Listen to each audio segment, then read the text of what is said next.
Jacksonville Jaguars fans, welcome into Duval Daily presented by GenJag.com. I'm Jordan DeLuga. Thanks so much for being here. Tuesday, August 26th. It's cutdown day, and it's a tough day for a lot of folks around the league. The Jaguars, they've already started to get busy. We've got a couple players that the Jaguars have already moved on from that we're going to break down here. The Jaguars obviously traded Fred Johnson back to the Philadelphia Eagles. They traded for Colin Saunders last week. They've been pretty busy. I expect them to continue to be fairly busy, obviously cutting down the roster, but then also potentially adding some other players. So we're going to dive into it. Really appreciate y'all being here. If you enjoy the content, please like and subscribe. You can also check out genjag.com/shop, pick up some new Duval gear like the hat I am wearing right now. Really appreciate y'all's support. Now that, preseason is behind us and the regular season is at the front door, it's a pretty exciting time for NFL fans around the league and just for everybody who loves football. So exciting stuff, but it's a tough day, cut down day. The deadline is today at 4 p.m. Eastern Standard Time for all teams to get their roster down to 53. And so there's several different roster mechanics that we'll probably see in play here for the Jaguars today.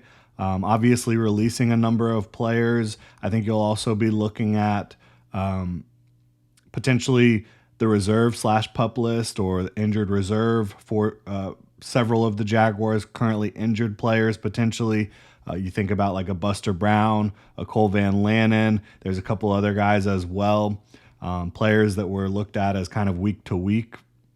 Cole Van Lanen and Buster Brown, when they were announced injured, they were going to be out for the training camp.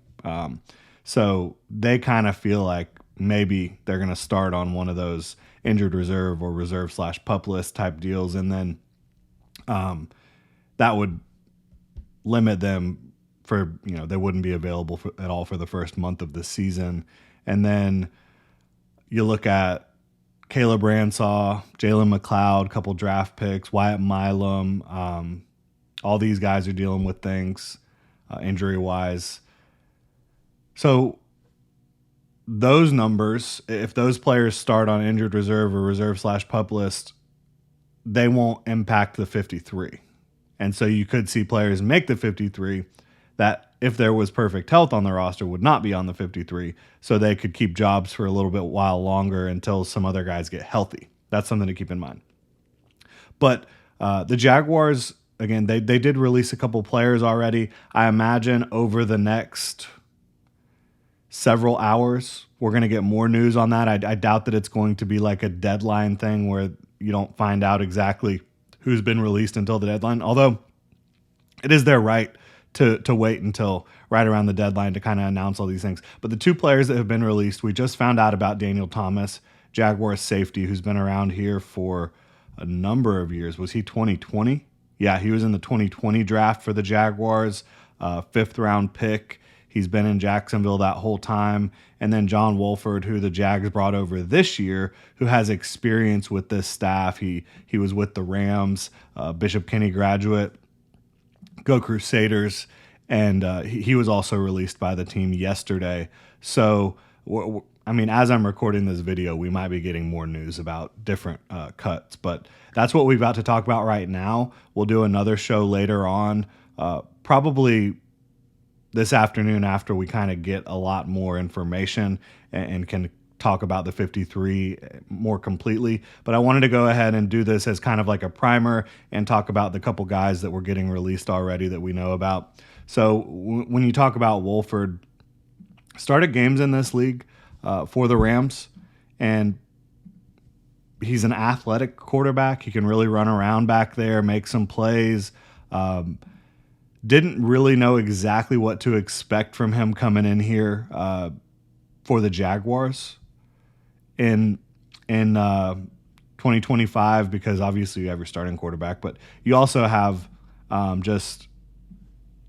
Nick Mullins, who was brought in, Seth Hennigan, who was an undrafted free agent. Wolford made some plays. There's no question about it. He's 29 years old, went to Wake Forest, 6'1", 200 pounds, not a very big quarterback, but he's got that athleticism. He's got the wheels. He's got some playmaking to him. But overall, I just don't think he stood out in a way that would have him really competing to push Nick Mullins or even really fending off Seth Hennigan as the undrafted free agent. So I can understand why Wolford was one of the first names to be mentioned here as a Jaguars cut, because it just didn't seem like there was really a path to him making this roster. Is it possible that they could keep him around on the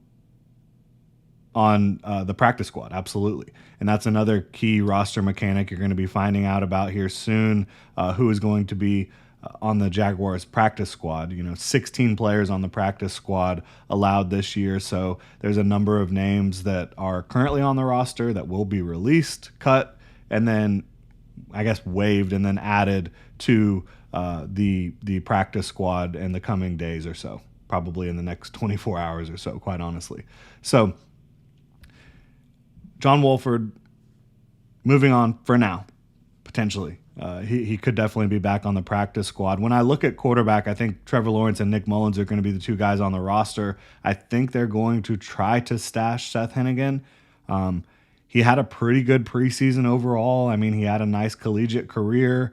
It's very possible that somebody else tries to scoop him up, snag him for their active roster. And I think they'll be able to stash him on the practice squad. I think that's what the plan will be, but that remains to be seen. We're going to have to find out again in the next coming hours and days. We've also got Daniel Thomas to talk about, but first, football is back, y'all. Underdog is the best place to make picks and win money all season long. Playing on Underdog is easy. Just pick whether your favorite players will go higher or lower on stats like touchdowns, receiving yards, interceptions, and more. I'm looking at Jags and Panthers for the season opener for the Jags. Trevor Lawrence, may have heard of him, to get higher than 13.5 rushing yards. I like that, Trevor Lawrence can scoot around. He can get things done with his legs. 13.5 rushing yards feels very attainable. Download the app today and sign up with promo code DuvalDaily to score $50 in bonus funds when you play your first $5. That's promo code DuvalDaily. Millions have already won billions making picks on Underdog. Will you be next? Underdog, make picks, win money. Must be 18 plus, 19 plus in Alabama and Nebraska, 19 plus in Colorado for some games, 21 plus in Arizona and Massachusetts and Virginia, and present in a state where Underdog Fantasy operates. Terms apply. See assets.underdogfantasy.com/web/play and get terms _DFS_.html for details. Offer not valid in Maryland, Michigan, Ohio, and Pennsylvania. Concerned with your play, call 1-800-GAMBLER or visit www.ncpgambling.org. In New York, call the 24/7 HOPE line at 1-877-8-HOPE-NY or text HOPE-NY 467-369. Shout out to Underdog Fantasy. So Daniel Thomas, look, I had a feeling this was coming. And I don't love it because I think Daniel Thomas is a great special teams player. I think he is an adequate backup safety, and I think he's a good locker room guy. But this isn't a position we've been talking about a lot lately because the Jags, they do not have like this high-level talent at safety right now, outside of maybe Caleb Ransaw, but that remains to be seen because he's dealing with injury. We haven't really gotten to see him all that much. But Ransaw does have the athletic traits and the mentality on the field to not miss tackles and to play smart football. So we'll see there. But Caleb Ransaw notwithstanding, you're looking at Eric Murray, you're looking at Andrew Wingard, Darnell Savage, Antonio Johnson. It's like if you didn't have the knowledge of seeing what has happened for the Jaguars throughout training camp, which is Eric Murray and Andrew Wingard being the primary starters, you could easily think that maybe it would be Darnell Savage and Antonio Johnson as the starters, right? So the point is, there's not this high floor or high ceiling, but I think there is a floor at the safety position with this roster, with this group. I think that there is a level of talent throughout the position that teams could be, envious of, but the top players at the position leave a lot to be desired, and that makes for an interesting room. But Daniel Thomas is not going to be part of it. Is it possible they could get him back on the practice squad? It is, but I don't know that will be a path that they want to take. And then I forgot to even mention Rayon Lane, who is another draft pick by the Jaguars, who I think is ultimately the reason Daniel Thomas is not going to be on the team, because Rayon Lane is a special teams ace, and so is Daniel Thomas. But, shout out to Daniel Thomas, who, again, has been here since 2020, has been with, 4 different regimes? Look at Doug Marrone, Dave Caldwell, 2020, Urban Meyer, Trent Baalke, 2021, Doug Peterson, Trent Baalke, 2022, 2023, 2024, and now with these new guys, not going to make this roster, unfortunately, but regularly among the league leaders kind of, in special teams tackles, and he's done a good job. So Daniel Thomas, 27 years old, I hope he lands somewhere. Because I think he deserves to be in the league as a backup safety and core special teamer. I think he will. I could see potentially the Jaguars. I don't know if this is the case or not for sure, but when you hear some of the names that come out early, it might be to try to help them land somewhere else, right? Because later on today, there's going to be like a million names, right, from all these different teams. Obviously, a million is hyperbole, but there's going to be a lot of names getting out there all at once. If you get released a little earlier, it might help you stand out, honestly, from a timing perspective, before there is like massive amounts of news. And NFL teams should be able to sift through that and make the best decisions. But psychologically and just time-wise, I do think it helps potentially to have a guy released earlier so maybe he can sign on somewhere else and get noticed before all these other names flood the market. That's just kind of my opinion on that. But safety is going to be, I don't know if there might be another name that you're very familiar with that doesn't make it at safety, right? I don't think that's going to be a position where they're looking to sign someone that gets released from another team.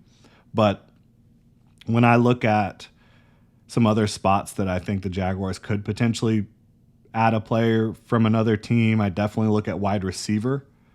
I'm looking at potentially offensive line. Since Fred Johnson's gone and Cole Van Lanen's likely on the pup, I'm only looking at 8 guys right now that I think really make sense for the roster. And you could roll with 8. Your 5 starters, your 3 primary backups, you're expecting to get Cole Van Lanen back at some point. That could be the plan. I think 9 is more likely.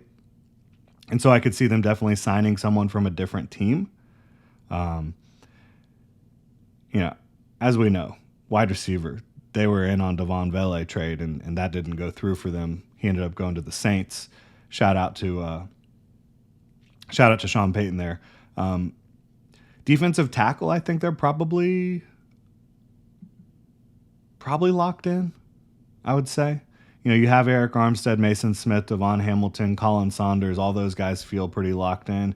You have Tyler Lacey he's been with the starters a lot this training camp. Jordan Jefferson. So it wouldn't shock me if they get another defensive tackle, but I think they're probably good there. Defensive end, edge, I think they're good there. Between the 4 veterans that they have and Josh Hines-Allen, Trayvon Walker, Emmanuel Ogbah, DeJuan Smoot, and then there's been good competition with these undrafted free agents, and I think BJ Green should be the guy that makes the team there, along with the vets. And then I